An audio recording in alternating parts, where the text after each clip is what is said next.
आचार्य जी, कल मैं एक मीटिंग में था और सज्जन मेरे सामने थे। उन्होंने बात बात में ही ऐसे ही, ज़रूरत नहीं थी, दो शब्दों का प्रयोग किया। वो दोनों ही श्रीमद् भगवत गीता के बहुत बहुत मूलभूत बातें हैं। उन्होंने निष्काम और सकाम इन दोनों शब्दों का प्रयोग ऐसे ही कर दिया हवा में। मैं ये सोच रहा था फिर कि अगर विज्ञान से संबंधित कोई ऐसी बात होती तो वो ऐसे हवा में इन शब्दों को नहीं उड़ा पाते। जो मोटिवेशन का पूरा फील्ड है वो भी तो यही है ना कि एक तरीके से खड़े होके ऐसे दूसरों की आंखों में देख के हाथों को हिलाकर कुछ भी तेज तेज बोल दो और लोग अच्छा फील करने लग जाते हैं। मतलब can you solve an engineering equation by getting motivated? क्या कोई आपको मोटिवेट करके एक मैथ्स का प्रॉब्लम सॉल्व करवा सकता है? नहीं, उसके लिए बैठ करके मेहनत करनी पड़ेगी और लंबे समय तक मेहनत करनी पड़ेगी। उसके लिए एक झटके वाला मोटिवेशन काम नहीं आता। उसके लिए रियलाइजेशन चाहिए। रियलाइजेशन ही आपको बहुत लंबे समय तक लगातार चला सकती है।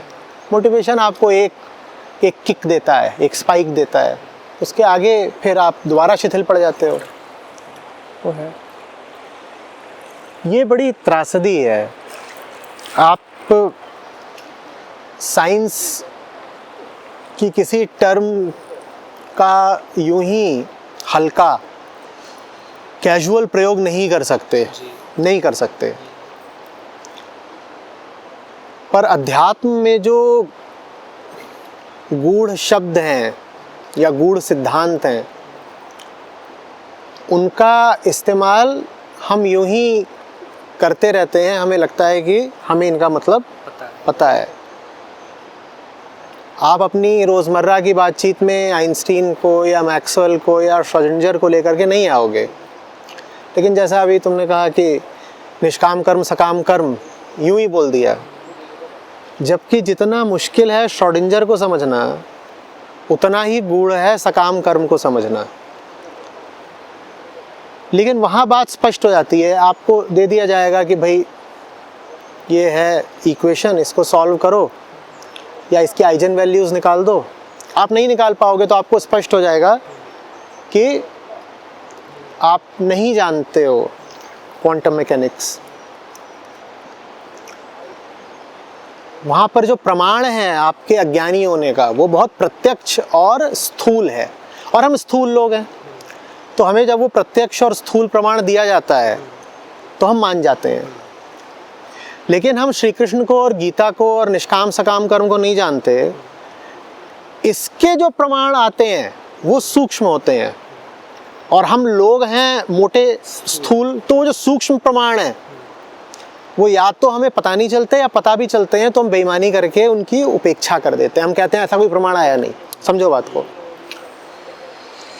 तुमको अगर गणित का कोई सिद्धांत नहीं आता है, ठीक है, या तुम आइंस्टीन को नहीं समझते हो, तो तुम्हें अब पेपर सॉल्व करना है, तो उसमें तुमको 100 में से 0 नंबर मिल जाएंगे। ये प्रमाणित कर दिया गया कि तुम अज्ञानी हो।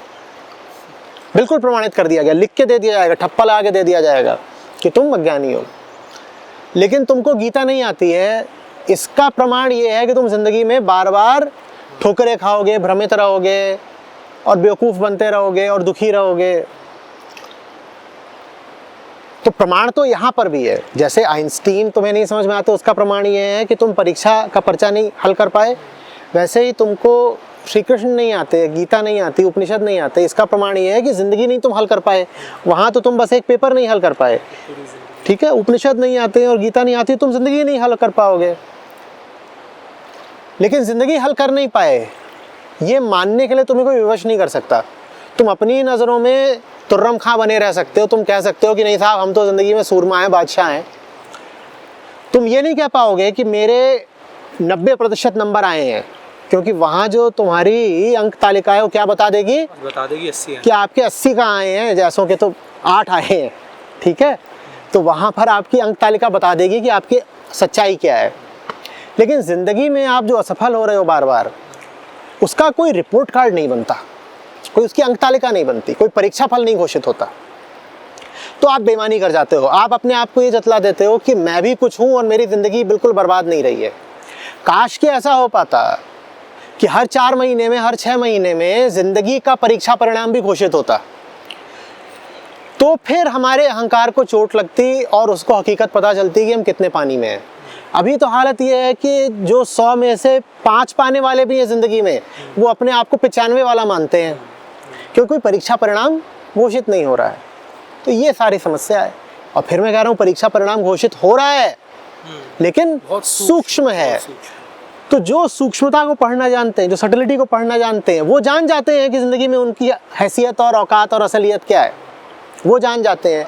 बाकी लोग या तो जानते नहीं या मानते नहीं। इसीलिए जो सच्चा है, ईमानदार है, उसमें थोड़ी ह्यूमिलिटी रहती है। बहुत बढ़िया बात। जो सच्चा आदमी वो जानता है कि ज़िंदगी की परीक्षा में मेरे 100 में 40 ही नंबर हैं, तो उसमें एक विनम्रता रहती है, ह्यूमिलिटी रहती है। और जो बेईमान आदमी है वो अपने आप को यही बोले रहता है, साहब ज़िंदगी में तो हम 100 में से 90 वाले हैं, है वो 100 में से 9 वाला भी नहीं। तो वो बिल्कुल एकदम छाती चौड़ी करके चलता है, और अगर दूसरे अज्ञानी लोग हैं तो वो भी उसके बहकावे में आ जाते हैं, उससे प्रभावित हो जाते हैं। पर व्यवहारिक क्रियाकलापों में आपको जब एक ऐसे व्यक्ति को जो ईमानदारी से जान रहा है, उसके 40 हैं और वो बड़ा झुका हुआ रहता है, और जो 5 वाला 95 बन के, ये दोनों जो आपस में टकराएंगे, तो जो 5 95 बने बैठा है वो तो इस पे चढ़ेगा ना। चढ़ेगा, पर वो वैसे ही चढ़ेगा जैसे कि कोई गत्ते का टैंक लिए हुए हो। उसने बहुत बड़ा एक ढांचा खड़ा कर रखा है, उसका बड़ा सा ढांचा किस चीज़ का है? गत्ते का। और उसके सामने कोई है जिसके पास बस एक बंदूक है, लेकिन वो इसके पास छोटी सी चीज़ है लेकिन ये असली है। अब मुझे बताओ कौन जीतेगा, गत्ते का टैंक या लोहे की बंदूक? तो जब तक लड़ाई शुरू नहीं हुई है तब तक तो ये लगेगा कि साहब इनके पास तो टैंक है और ये तो बंदूक वाले हैं, तो अभी पीट दिए जाएंगे। पर जैसी लड़ाई शुरू होगी वो उनका टैंक पट पट पट पट उसमें छेद हो जाएंगे, खत्म हो जाएगा।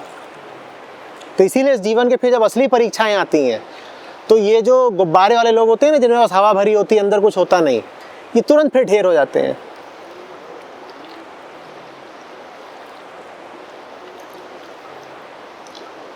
गुरु वो मास्टर होता है जो रिपोर्ट कार्ड देता है बार बार। गुरु बार बार रिपोर्ट कार्ड देता है और बार बार तुम्हारे गत्ते के टैंक को छेद देता है, ताकि तुम छोटी सी ही चीज़ भले पाओ पर असली पाओ। तुम्हारे पास हो सकता है कि बड़ी बंदूक भी ना हो, एक छोटी सी पिस्टल भर हो, पर अगर वो असली है तो गत्ते के टैंक पर तो भारी पड़ेगी।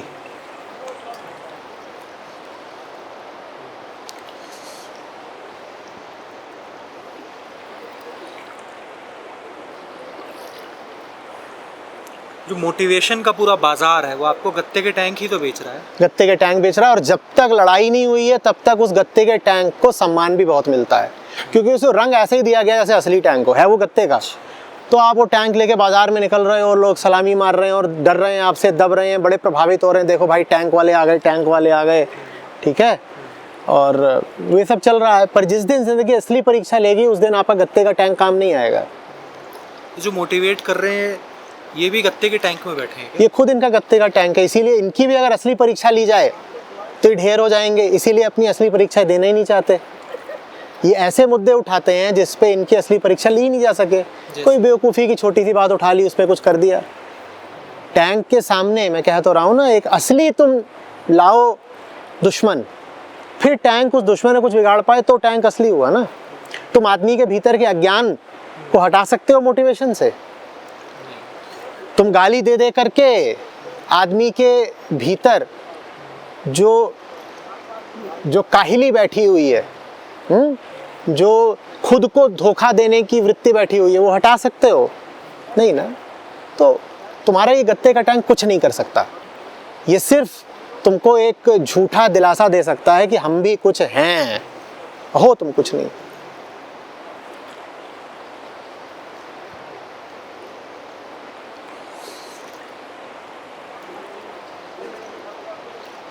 मोटिवेशन के संबंध में ही आचार्य जी मेरे पास कुछ प्रश्न आए थे।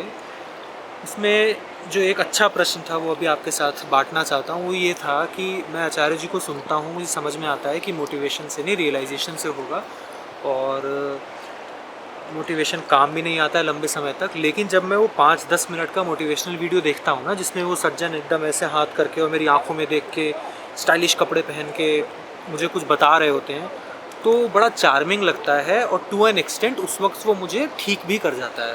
तो वो चार्म क्या है? समझो बात, वो असली नहीं है तो वो चार्म क्यों कर रहा है मुझे? क्योंकि मोटिवेशन चीज़ बढ़िया होती है। अच्छा, हाँ, बात ये नहीं है कि मोटिवेशन अपने आप में कोई ख़राब बात है, बात ये है कि मोटिवेशन आ कहाँ से रहा है। तुमने कहा मोटिवेशन ठीक नहीं, रियलाइजेशन ठीक है, ये अधूरी बात है, पूरा कर देता हूँ। रियलाइजेशन से जो मोटिवेशन निकलता है वो असली चीज़ है।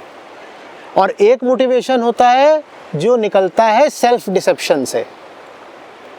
एक मोटिवेशन है जो निकलता है डिसेप्शन से। डिसेप्शन माने धोखा, खुद को धोखा। सेल्फ डिसेप्शन माने खुद के साथ धोखा, आत्म प्रवंचना।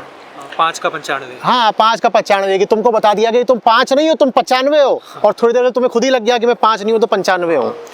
तो ये वो मोटिवेशन है जो निकल रहा है सेल्फ डिसेप्शन से।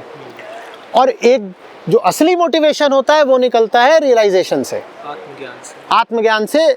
आत्मज्ञान ही क्यों कहो, जो कुछ भी वास्तविकता, जो भी हकीकत है, खुद को भी जानना, दुनिया को भी जानना, पूरी बात समझ में आना, उससे फिर एक आग उठती है कि कुछ चीज़ें गड़बड़ हैं, वो बदली जानी चाहिए। चाहे भीतर गड़बड़ हो तो बदलेंगे, बाहर गड़बड़ हो तो बदलेंगे। वो एक दूसरे तल का, एक दूसरी गुणवत्ता का मोटिवेशन होता है। तो मैं ये नहीं कह रहा हूँ कि मोटिवेशन ही अपने आप में बेकार बात है।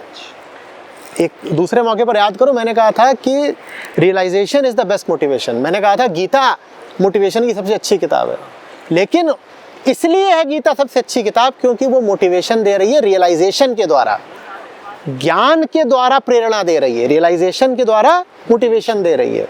ठीक है, दिक्कत ये है, ये सब जो मोटिवेशन का खेल चल रहा है, बाजार चल रहा है इसमें, कि ये मोटिवेशन देते हैं डिसेप्शन के द्वारा।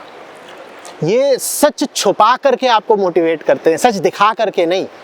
एक मोटिवेशन आता है कि आपको सच दिखा दिया तो इसलिए आप में आग उठी कि मुझे चीज़ें बदल के दिखानी है। और दूसरा मोटिवेशन इससे आता है कि सच आपसे छुपा दिया और आपको बोल दिया कि तुम 5 नहीं 95 हो, फुग्गा फुला दिया, तुम कर सकते हो, तुम कर सकते हो। तो आपका फुग्गा फूल गया और आप मोटिवेटेड फील कर रहे हो। वो मोटिवेशन बस जैसे फुग्गा 2 दिन चलता है, 2 दिन के बाद गुब्बारे की हवा निकल जाती है, तो वैसे ही आपका मोटिवेशन भी 2 दिन चलता है। 2 दिन बाद आप फिर खड़े हो जाते हो, अरे मैं डिमोटिवेट हो गया, मुझे कोई दोबारा मोटिवेट करे।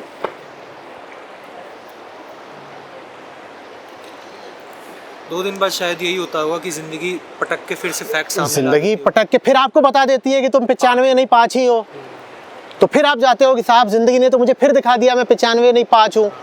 तो मोटिवेशन वाले जो भी हैं दुकानदार साहब, वो आपको फिर पंप मारते हैं कि तुम 5 नहीं 95 हो। तो फिर आप बाहर निकलते हो, जिंदगी आपको फिर दिखा देती है। तो इस तरह से आपका अपना बहाना चलता रहता है, सामने वाले की दुकान चलती रहती है।